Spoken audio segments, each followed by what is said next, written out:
Hello dear students, आज का lecture 27 है और sexual reproduction in flowering plants जो चैप्टर 2 है वो कंप्लीट हो चुका है। और आज हम जो है वो एनसीईआरटी बुक में जो एक्सरसाइजेस दिए गए हैं उनको हम डिस्कस करेंगे। डियर स्टूडेंट्स, तो इसमें जो पहला क्वेश्चन दिया गया है, name the parts of an angiosperm flower in which development of male and female gametophyte take place. Means यहाँ पे कह रहा है, क्वेश्चन में बताया जा रहा है कि जो मेल और फीमेल गैमेटोफाइट का डेवलपमेंट होता है एंजियोस्पर्मिक फ्लावर के अंदर वो कहाँ होता है। ठीक है, तो आप जानते हैं कि जो मेल गैमेटोफाइट है, तो मेल गैमेटोफाइट का जो डेवलपमेंट होता है वो पॉलन सैक के अंदर होता है। पॉलन सैक कहाँ पाए जाते हैं? एंथर में। और एंथर कहाँ होता है? स्टमेन में।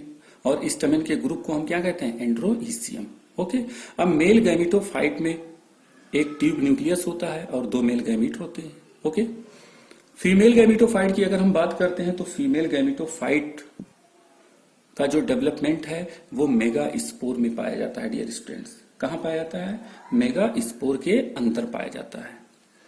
After that, now next question है, differentiate between microsporogenesis and megasporogenesis. Which type of cell division occur during these events? Name the structure formed at the end of these two events. Okay, dear students, तो microsporogenesis और megasporogenesis में क्या difference है? Okay, dear students, तो microsporogenesis किसे कहते हैं? तो माइक्रोस्पोरोजेनेसिस यानी कि formation of microspore from microspore mother cell. Okay, और मेगास्पोरोजेनेसिस फॉर्मेशन ऑफ या development of megaspore from megaspore mother cell. Okay dear students, और जो माइक्रोस्पोर मदर सेल होता है, ओके डियर स्टूडेंट्स, इसी माइक्रोस्पोर मदर सेल में सेल डिवीजन होता है और मेगास्पोरोजेनेसिस में मेगास्पोर मदर सेल जो होती है उसमें सेल डिवीजन परफॉर्म होता है। ओके, तो ये डिफरेंस आपको लिखने हैं। Okay dear students, after that हम तीसरे क्वेश्चन की तरफ बढ़ते हैं। Arrange the following terms in the correct developmental sequence. Okay, तो यहाँ पे डेवलपमेंटल सीक्वेंस जो है उसको एक करेक्ट फॉर्म में लिखना है। यहाँ पे डेवलपमेंटल सीक्वेंस दिए गए हैं और इसको एक करेक्ट फॉर्म में लिखना है डियर स्टूडेंट्स। तो क्या लिखना है? पहले sporogenous tissue. Okay dear students, अब स्पोरोजिनस टिश्यू किसका फॉर्मेशन करती है? Pollen mother cell. तो ये पॉलन मदर सेल हो गया। ओके डियर स्टूडेंट, तो स्पोरोजिनस टिश्यू, उसके बाद में pollen mother cell. Okay dear students, और पॉलन मदर सेल में मियोसिस होता है नहीं होता है? और पॉलन मदर सेल में जब मियोसिस होगा तो क्या फॉर्म होगा? Microspore tetrad. Okay dear students, अब माइक्रोस्पोर टेट्रेड जो है वही माइक्रोस्पोर टेट्रेड जो होते हैं वो एक दूसरे से अलग हो जाते हैं और जिसे हम क्या कहते हैं? पॉलन ग्रेन कहते हैं। ओके, और यही पॉलन ग्रेन क्या होता है? मेल गैमेट्स होता है। तो पहले क्या लिखेंगे? Sporogenous tissue, after that pollen mother cell, after that microspore tetrad, after that pollen grain, after that male gametes. Okay dear students, now next question है, with a neat label diagram describe the parts of a typical angiosperm ovule.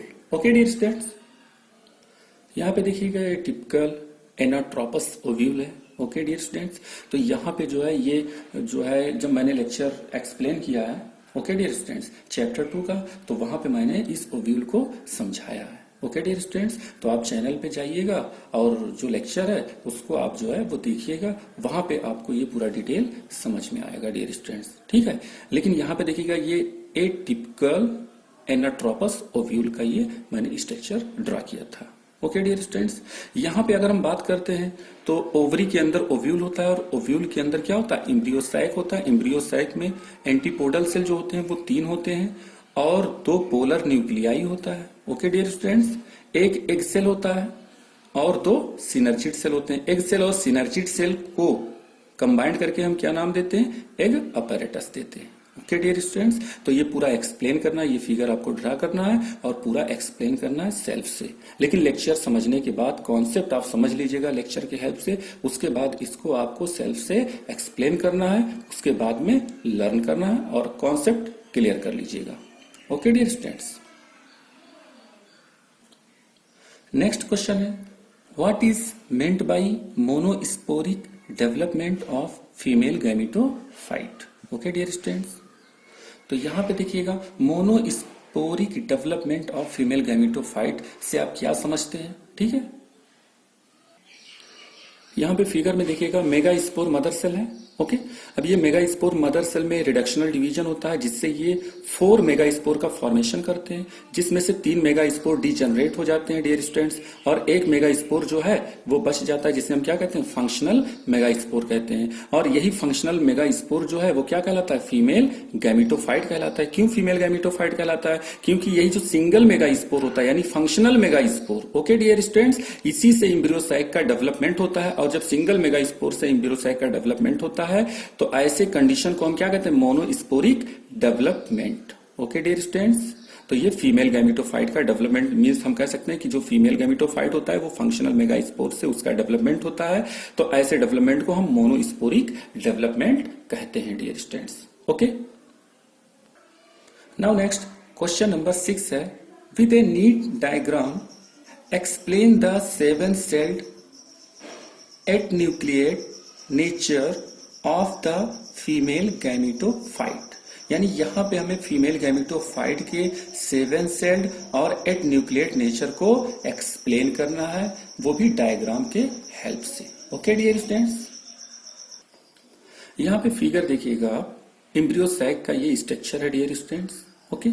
और इस embryo sac में आप पहले cell को count करिए, यानी ये फीमेल गैमेटोफाइट है, ओके डियर स्टूडेंट, यानी एम्ब्रियोसैक ही तो फीमेल गैमेटोफाइट है। तो अब यहाँ पे इस फीमेल गैमेटोफाइट में पहले हम सेल को काउंट करते हैं, ओके। तो 3 सेल ऊपर की तरफ है, यानी एंटीपोडल सेल 3 हो गए, ओके डियर स्टूडेंट्स। और एक सेल क्या हो गया, सेकेंडरी न्यूक्लियस, ओके। ये बीच में जो सेल है इसको हमने क्या नाम दिया, सेकेंडरी न्यूक्लियस। तो 3 एंटीपोडल सेल और एक सेकेंडरी न्यूक्लियस 4 हो गए।